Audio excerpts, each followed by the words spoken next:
নমস্কাৰ চ' মাইছেল্ফ প্ৰাঞ্জল দুৱৰা আৰু বৰ্তমান আছোঁ মই মৰাণ বামুণবাৰী এঘৰ মানুহৰ ঘৰত আৰু আজি ভিডিঅ'টো একচুৱেলি বনোৱাৰ উদ্দেশ্যটো হ'ল এটা গুড নিউজ আছে আমাৰ প্ৰডাক্টৰ এটা টেষ্টিমিনিয়েলছ ভিডিঅ'জ বনাবৰ কাৰণে মই গৈ আছোঁ চ' এক মাহৰ আগত মই একচুৱেলি সেই মানুহ ঘৰত আহিছিলোঁ তেওঁলোকৰ ঘৰত আৰু মোৰ লগত আছে গ্ৰেট লিডাৰ ইজা ছাৰ আছে আৰু এজন ব্যক্তি নন্দ ছাৰ তেওঁৰ লগত আহিছিলোঁ আৰু অহাৰ উদ্দেশ্যটো এইটোৱে আছিলে যে তেওঁৰ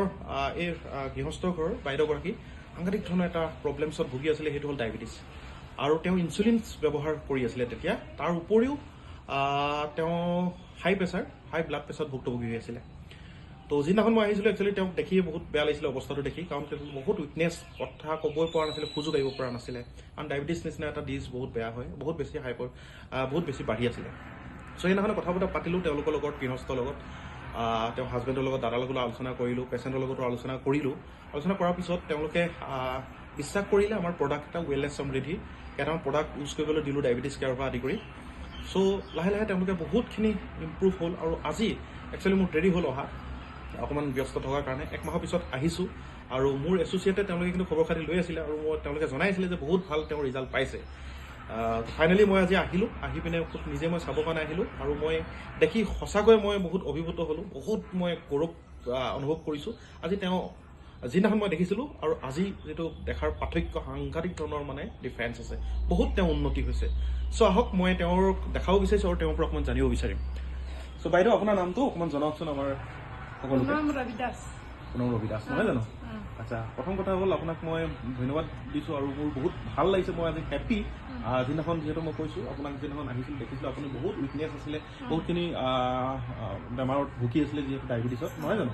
চ' আজি বহুত ভাল লাগিছে আপোনাক দেখি য়েছ ডেফিনেটলি আপুনি মোক এইটোৱে কওকচোন যে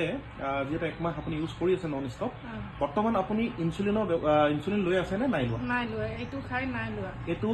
আমাৰ প্ৰডাক্ট কেইটা নোখোৱাৰ আগত আপুনি ইনচুলিনৰ ব্যৱহাৰ কৰি আছিলে ন য়েছ তাৰ উপৰি আপুনি এল'পেথিক খাই আছিলে টেবলেট হয় আৰু প্ৰেছাৰটো আপোনাৰ বহুত বাঢ়ি আছিলে বুলি কৈছিলে মোক তেতিয়া আৰু বৰ্তমান আপুনি ইনচুলিনৰ ব্যৱহাৰ কৰা নাই আৰু এল'পেথিক টেবলেটৰ ব্যৱহাৰ কৰা নাই হয় আমাৰ প্ৰডাক্টকেইটা ইউজ কৰি আছে তো আপোনাৰ ফিলিংছ কেনেকুৱা আপোনাৰ অনুভূতি কেনেকুৱা লাগিছে আপোনাৰ প্ৰডাক্টকেইটা ইউজ কৰি বৰ্তমান বাকী আপোনাৰ উইকনেছবিলাক নাই প্ৰেছাৰৰ প্ৰব্লেম নাই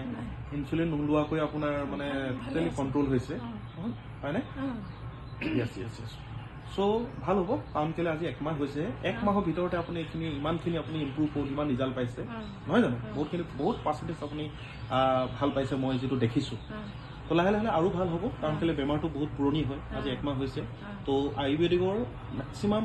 বা মিনিমামে যদি ক'বলৈ যাওঁ 6 মান্থ একচুৱেলি ইউজ কৰিব লাগে চ' আপোনাৰ একমাহ হৈছে আৰু 5 মাহ আপুনি কণ্টিনিউ কৰক মোৰ বিশ্বাস আছে গেৰাণ্টি আছে